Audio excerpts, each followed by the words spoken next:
Hello everybody, welcome to Everest Coaching Institute. Today we will discuss class 12th economics. Chapter name is national income and related aggregates. बेटा हम इसमें अभी तक domestic income और जो आपकी इनकम है उसके दो कंसेप्ट हैं, डोमेस्टिक इनकम का कंसेप्ट और नेशनल इनकम का कंसेप्ट डिटेल में डिस्कस किया है. Now gross and net concepts of domestic product. अभी तक आपको पता चल चुका है कि डोमेस्टिक प्रोडक्ट और domestic income is one and the same thing. कि डोमेस्टिक प्रोडक्ट का ही दूसरा नाम है डोमेस्टिक इनकम. अब बात आती है कि जो आपके डोमेस्टिक प्रोडक्ट जो है उस कंसेप्ट में ग्रॉस और नेट कंसेप्ट आता है. आपके दो वर्ड यूज़ होते हैं, gross domestic product and net domestic product. तो अब इन दोनों में क्या डिफरेंस है कि हम क्यों वर्ड्स यूज़ कर रहे हैं ग्रॉस डोमेस्टिक प्रोडक्ट और हम क्यों यूज़ कर रहे हैं word net domestic product. Gross और नेट में बेसिकली क्या डिफरेंस है हमने ये देखना है.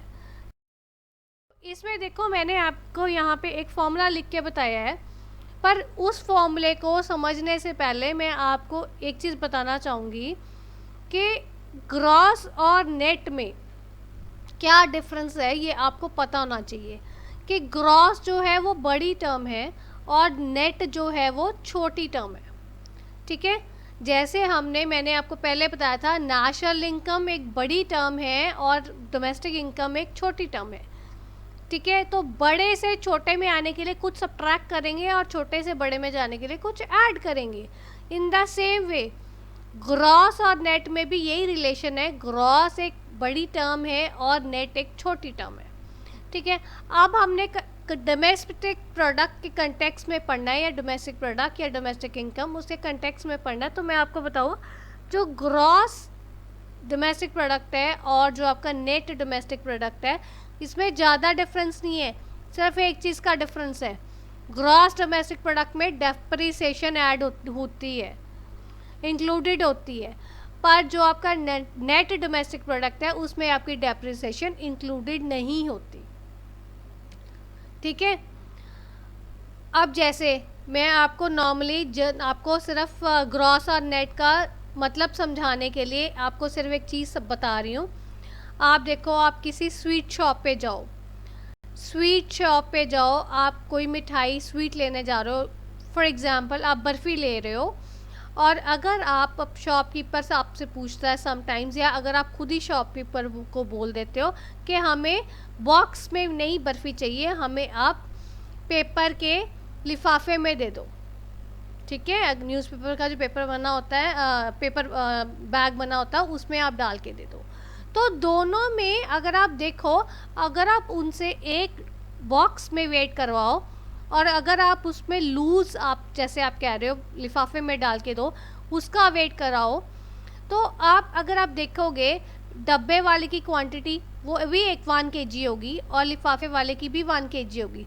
पर अगर आप नंबर ऑफ़ आइटम्स काउंट करने लगो तो देखो आपके जो पेपर वाले में है जो आपने उसमें डलवाई है उसमें पीसेस आपके 1-2 ज़्यादा होंगे, थोड़े से ज़्यादा होंगे, और आपके बॉक्स वाले में कम होंगे. वो क्यों? उसमें क्या रीज़न है? उसमें बेसिकली एक रीज़न है क्योंकि उसमें जो आपने बॉक्स में मिठाई ली है, स्वीट ली है, बर्फ़ी ली है, उसके बीच में वो बॉक्स का वेट भी आ गया है. ठीक है, और जो आपने लिफाफे में डलवाई है उसमें लिफाफे का वेट तो इतना होता ही नहीं है, बट बॉक्स वो गत्ते का बना हुआ होगा कार्ड, तो इसलिए उसका जो है वेट ज़्यादा होगा. तो ग्रॉस और नेट में ये डिफरेंस है. उस चीज़ में आप देखोगे जो आपकी असली आपने चीज़ लेनी है, आपने स्वीट लेनी है, आपने डब्बा बॉक्स थोड़ा लेना है. जो आपकी स्वीट डली है वो कम डली है तो वो नेट वेट आएगा जो कम डली है, एक्चुअल स्वीट का वेट, और ग्रॉस वेट होता है वो बॉक्स के साथ वेट. सो ग्रॉस और नेट में ये डिफरेंस होता है. इन द सेम वे ये सिर्फ मैंने आपको समझाने के लिए बताया है, बट आप प्रोडक्ट डोमेस्टिक इनकम के रिलेशन में पढ़ रहे हो, उस केस में आपने देखना है इसमें आपने ग्रॉस में डेप्रिसिएशन ऐड हुई होती है और नेट में नहीं होती. तो आप को कैसे कैलकुलेट करना है, अगर आपने नेट डोमेस्टिक प्रोडक्ट या कैलकुलेट करना है ग्रॉस डोमेस्टिक प्रोडक्ट से, तो आप ग्रॉस डोमेस्टिक प्रोडक्ट में से डेप्रिसिएशन को सब्ट्रैक्ट कर दोगे तो आपको एनडीपी आ जाएगी, नेट डोमेस्टिक प्रोडक्ट। ठीक है। इन द सेम वे अगर आपने जीडीपी निकालनी है, ग्रॉस डोमेस्टिक प्रोडक्ट निकालना है, तो आप एनडीपी में डेप्रिसिएशन को प्लस कर दोगे, you will get the same thing. तो अब आप बोलोगे कि मैम ये डेप्रिसिएशन होती क्या है। नाउ ये तो मैंने आपको फॉर्मूला बता दिया कैसे कैलकुलेट करना है। Now what is depreciation. Depreciation क्या होती है, कोई भी आप मशीनरी या फिक्स एसेट कोई भी आप चीज़ को यूज़ करें, कंटिन्यूस यूज़ से उसकी वैल्यू में थोड़ी कम हो जाएगी उसकी वैल्यू, उसमें नॉर्मल वियर एंड टियर उसकी आपकी आ जाएगी, उसके कारण आपकी डेप्रिसिएशन, उस कॉस्ट को आप डेप्रिसिएशन कॉस्ट कहते हो। ठीक है बेटा। तो ये आप इसके प्रीवियस चैप्टर में जिसमें हमने मैक्रो इकोनॉमिक्स के कुछ रिलेटेड कॉन्सेप्ट्स, इंपॉर्टेंट कॉन्सेप्ट्स हमने पढ़े हैं, उसमें डेप्रिसिएशन के बारे में मैंने आपको उस चैप्टर में बताया हुआ है, आप उसको चेक भी कर सकते हो।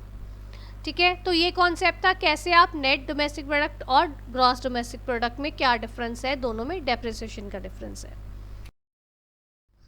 Now comes in the same way, अभी तो हमने जीडीपी और एनडीपी में डिफरेंस देखा है डोमेस्टिक प्रोडक्ट में। अब आते हैं ऐसे ही NNP, NNP is net national product and GNP is net gross national product. तो इसमें क्या है, डोमेस्टिक से नेशनल में आ गया, बाकी ग्रॉस और नेट तो वही है।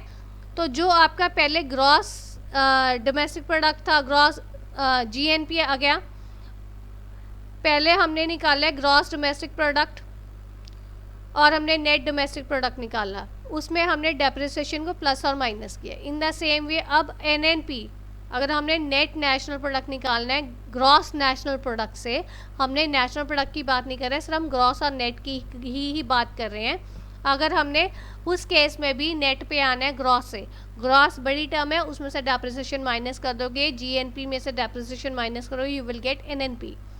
In the same way GNP, अगर आपने ग्रॉस नेशनल प्रोडक्ट कैलकुलेट करना है तो एनएनपी में आप डेप्रिसिएशन प्लस कर दोगे तो आपकी वही चीज़ आ जाएगी। इतना पढ़ने से आपको एक बात समझ आती है कि ग्रॉस आपकी बड़ी टर्म है और नेट आपकी छोटी टर्म है। तो जब आपने बड़ी टर्म से छोटी टर्म में जाना है, मीन्स ग्रॉस से नेट में जाना है, तो आप डेप्रिसिएशन को डिडक्ट करोगे, सब्ट्रैक्ट कर दोगे। और जब आपने नेट छोटी टर्म से बड़ी टर्म में जाना है, ग्रॉस में जाना है, नेट से ग्रॉस में जाना है, उस केस में आप डेप्रिसिएशन को ऐड कर दोगे। ठीक है बच्चे। So this is all about today's video. If you find any difficulty, give your feedback in the comment box. Thanks for watching.